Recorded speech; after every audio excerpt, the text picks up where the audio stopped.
જય હિન્દ મિત્રો, આ વિડીયોની અંદર આપણે જોઈશું પ્રમેય 1.4. 1.4 શું કહે છે? પ્રમેય √2 એ અસમય સંખ્યા છે એવું આપણે સાબિતી આપવાની છે. √2 એ અસમય સંખ્યા છે આપણને ખબર છે. રૂટવાળી અને અવિભાજ્ય સંખ્યા કોઈ પણ રૂટની અંદર હોય ને તે બધી અસમય સંખ્યા હોય, જેવી કે √2, √3, √5, √7. કોઈ પણ સંખ્યા અવિભાજ્ય સંખ્યા હોય અને રૂટની અંદર હોય તો એ બધી સંખ્યા અસમય સંખ્યા હોય આપણને ખબર છે, પણ આપણે એને સાબિતી આપવાની છે. ચાલો આપણે જોઈએ. સૌથી પહેલાં તો જે તમને સ્ટેટમેન્ટ જે તમને આપેલું હોય ને એનાથી રિવર્સ તમારે એનાથી ઉલટું તમારે ધારી લેવાનું. શું ધારશું અહીંયા આપણે? એને કીધું છે કે √2 એ અસમય સંખ્યા છે. આપણે ધારી લઈએ કે √2 એ સમય સંખ્યા છે. એકવાર √2 એ સમય સંખ્યા ધારી લીધું પછી આપણે √2 ને સમય સંખ્યા છે એવું સાબિત કરવાનો પ્રયત્ન કરવાનો અને પછી છેલ્લે કહી દેવાનું કે આ √2 એ સમય સંખ્યા હું કહેવાય સાબિત થતું નથી, તેથી આ વિધાન ખોટું છે ઉપરનું. એવી રીતે સાબિતી આપવાની છે. આપણે જોઈએ સ્ટેપ બાય સ્ટેપ. પહેલું છે √2 એ અસમય સંખ્યા છે તો એનું રિવર્સ આપણે એનાથી ઉલટું આપણે ધારી લઈએ. ધારો કે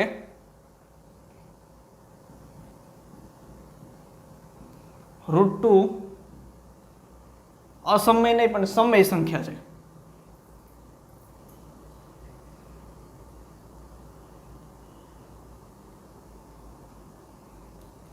જે તમને સ્ટેટમેન્ટ આપેલું છે એનાથી ઉલટું તમારે ધારી લેવાનું. ધારો કે √2 એ સમય સંખ્યા છે.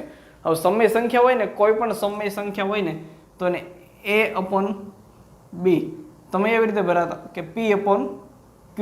તમે એવી રીતે ભણ્યા હતા કે p/q સ્વરૂપમાં એને દર્શાવી શકાય, પણ અહીંયા આપણે p અને q નહીં લઈએ, a અને b લઈશું. આપણે a/b સ્વરૂપમાં આપણે એને દર્શાવી શકાય એવું કહેવાય. તો આપણે જોઈએ √2 બરાબર a/b. √2 બરાબર a/b એવું લખાય. હવે b ને હું આ બાજુ લઈ જાઉં અને થોડુંક ગણતરી પ્રમાણે આ b છે અહીંયા ભાગાકારમાં છે, આ બાજુ જાય તો ગુણાકારમાં થઈ જાય. તો આમ થઈ જાય b √2 બરાબર a. અહીંયા તમારે કાઉન્સમાં લખવાનું કે જ્યાં a અને b એ બંને અવિભાજ્ય પૂર્ણાંક છે એવું લખવાનું તમારે. જ્યાં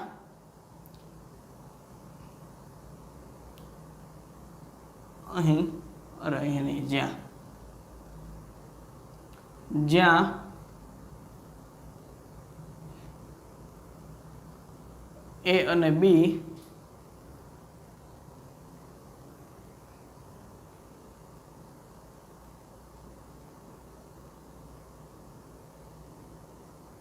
અવિભાજ્ય પૂર્ણાંક, જ્યાં a અને b અવિભાજ્ય પૂર્ણાંક છે. હવે b √2 બરાબર a. હવે બંને બાજુ આપણે વર્ક કરીએ. રૂટને કાઢવો છે તો બંને બાજુ આપણે વર્ક કરીએ. બંને બાજુ વર્ક કરીએ એટલે આવું થાય 2b² બરાબર a². હમણાં આપણે આગળ પ્રમેય 1.3 ની અંદર આપણે જોયું હતું કે a² બરાબર કાંઈ પણ હોય તો એ સામે એનો અવયવ કહેવાય એવું આપણે જોયું હતું આપણે. તો અહીંયા a² છે, આ જે 2 છે 2 એ a² નો અવયવ કહેવાય. આપણે આવી રીતે લખી શકીએ. અહીં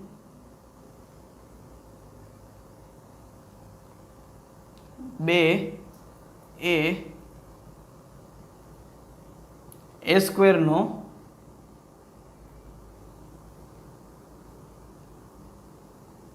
અવયવ છે. અહીં 2 એ a² નો અવયવ છે, પરંતુ 2 કેવો છે? અવિભાજ્ય છે. અવિભાજ્ય સંખ્યા હોય તો આપણે પ્રમેય 1.3 માં આપણે જોયું હતું કે અવિભાજ્ય સંખ્યા હોય, કોઈ પણ સંખ્યા અવિભાજ્ય હોય અને a² નો અવયવ હોય ને તો એ નો પણ અવયવ હોય એવું આપણે જોયું હતું. તો આપણે અહીંયા લખીએ કે 2 જો 2 છે એ a² નો અવયવ હોય ને તો 2 a નો પણ અવયવ હોય. એટલે અહીંયા લખીએ પરંતુ 2a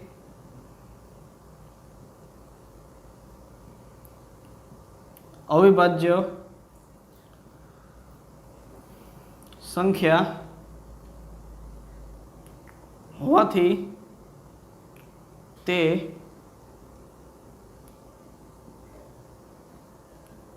એનો પણ અવયવ થાય એવું આપણે જોયું. અહીંયા કે આગળના પ્રમેય અહીંયા એક વસ્તુ લખવાની રહી ગઈ, પરંતુ એ અવિભાજ્ય સંખ્યા 2 એ અવિભાજ્ય સંખ્યા હોવાથી પ્રમેય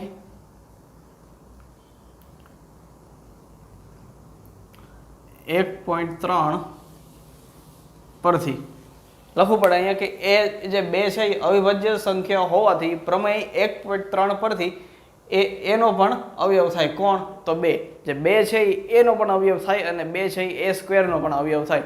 અહીંયા જો 2 નો a છે એ 2 નો અવયવ છે, સોરી 2 છે એ એનો અવયવ છે, તો આવી રીતે લખી શકાય કે a બરાબર 2c. a બરાબર 2c, કેમ કે a છે એ 2 નો અવયવ છે, 2 છે એનો અવયવ છે. તો અહીંયા આપણે લખીએ આ c છે, તો અહીંયા કૌંસમાં આપણે લખવાનું જ્યાં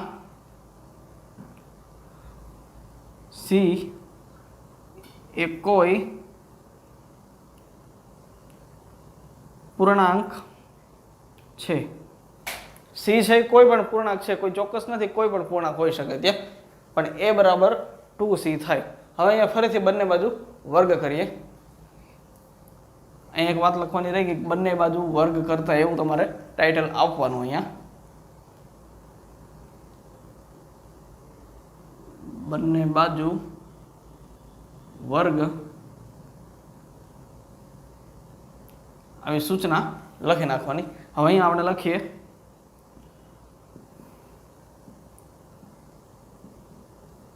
બંને બાજુ વર્ગ કરતા. હવે બંને બાજુ આપણે વર્ગ કરીએ તો a નો વર્ગ બરાબર 4c નો વર્ગ. a નો વર્ગ બરાબર 4c સ્ક્વેર. હવે આ સમીકરણ જુઓ અને આ સમીકરણ જુઓ, આ બંને સમીકરણ તમે જુઓ. અહીંયા શું છે? a સ્ક્વેર બરાબર 2b સ્ક્વેર અને અહીંયા શું છે? a સ્ક્વેર બરાબર 4c સ્ક્વેર. આ બંને સમીકરણને આપણે સરખાવીએ. બંને સમીકરણને સરખાવો એટલે તમને શું મળે? 2b સ્ક્વેર બરાબર 4c સ્ક્વેર. આ a સ્ક્વેર બરાબર શું છે? 2b square. અને આ a સ્ક્વેર બરાબર શું છે? 4c square. તો બંને છે તો a સ્ક્વેરની જ વેલ્યુ ને, આ અને આ. તો આ a સ્ક્વેર બરાબર a સ્ક્વેર થાય તો એના બરાબર 4c સ્ક્વેર બરાબર 2b સ્ક્વેર થાય. આપણે જોઈએ આપણે હવે આગળ. અહીંયાથી છેદ ઉડતા હોય ઉડાડો એટલે આવી રીતે થશે. b સ્ક્વેર બરાબર 2c સ્ક્વેર. b સ્ક્વેર બરાબર 2c સ્ક્વેર. અહીંયા 2 છે, અહીંયા 4 છે, તો અહીંયાથી 1 2 જાય અને અહીંયાથી 1 2 જાય એટલે અહીંયા 2 વધશે, અહીંયા 1 વધશે. b સ્ક્વેર બરાબર 2c સ્ક્વેર. હવે જો અહીંયા જેવું સમીકરણ છે ને એવું જ આપણને પહેલા અહીંયા આપણને મળ્યું હતું કે a સ્ક્વેર બરાબર 2b સ્ક્વેર અને અહીંયા છે b સ્ક્વેર બરાબર 2c સ્ક્વેર. દેખાવ એક જેવા જ છે બેને સમીકરણ. તો અહીંયા આપણે શું કીધું હતું? જે 2 છે એ a સ્ક્વેરનો અવયવ છે. તો અહીંયા આપણે શું કહેવાય? જે 2 છે એ b સ્ક્વેરનો અવયવ છે એવું કહેવાય. એ જે છે એ આ 2 છે એ b સ્ક્વેરનો અવયવ છે. તો આપણે લખીએ અહીંયા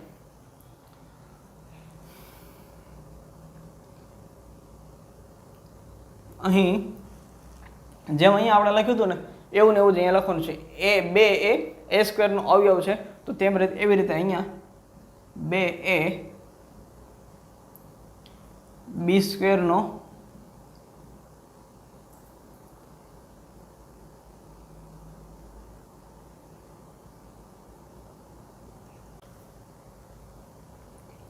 પરંતુ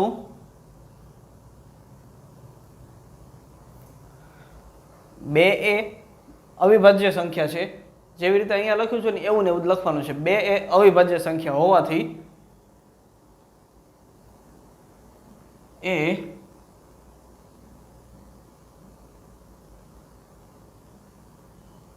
અવિભાજ્ય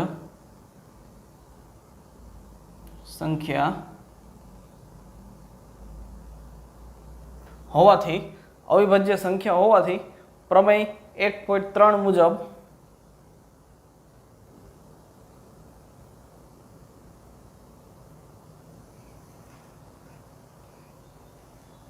પ્રમેય 1.3 મુજબ શું કહે છે? પ્રમેય 1.3 પરથી a નો પણ અવયવ થાય એવી રીતે અહીંયા b નો પણ અવયવ થાય.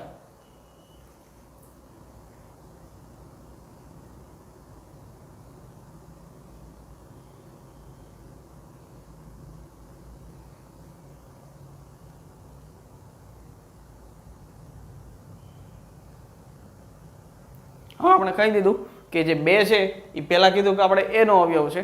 હવે કીધું કે 2 છે એ બી નો અવયવ છે. આમ બે છે એ અને બી બંનેનો ભેગો અવયવ છે. એટલે શું લખવાનું હવે? જો પહેલા આપણે શું કીધું કે બે છે એ એ નો અવયવ છે. પછી શું કીધું? બે છે એ બી નો અવયવ છે. એટલે બે છે એ એ નો અને બી નો બંનેનો અવયવ થયો. એટલે આપણે લખીએ આમ બે એ તથા બી બંનેનો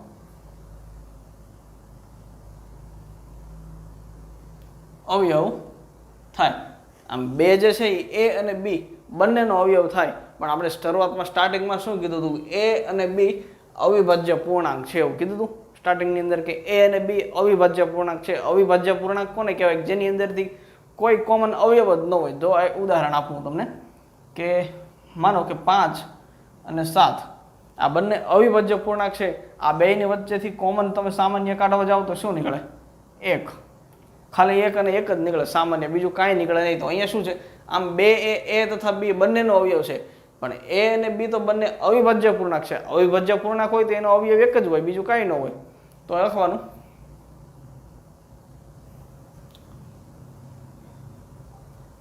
પરંતુ શું લખવાનું? એ તથા બી અવિભાજ્ય પૂર્ણાંક હોવાથી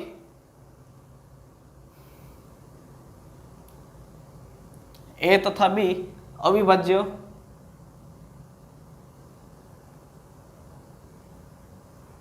પૂર્ણાંક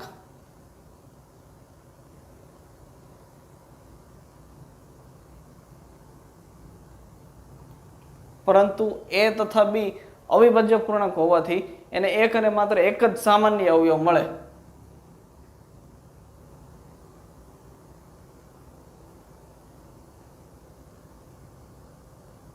તેને માત્ર એક જ સામાન્ય અવયવ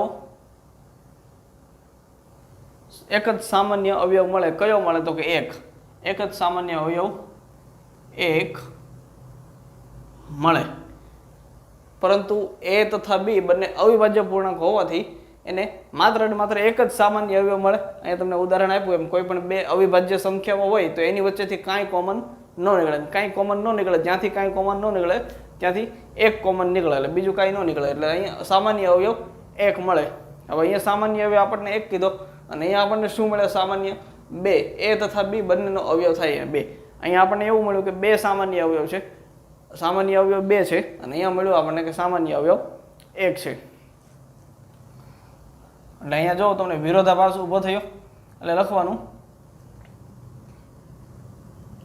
આમ અહીં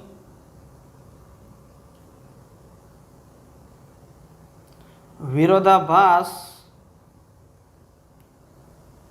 ઉત્પન્ન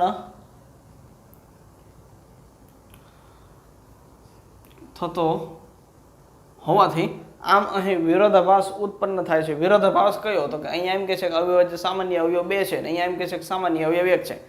તો આ જે વિરોધાભાસ જે ઉત્પન્ન થાય છે એના કારણે આપણે કરેલ આપણી ધારણા ખોટી છે.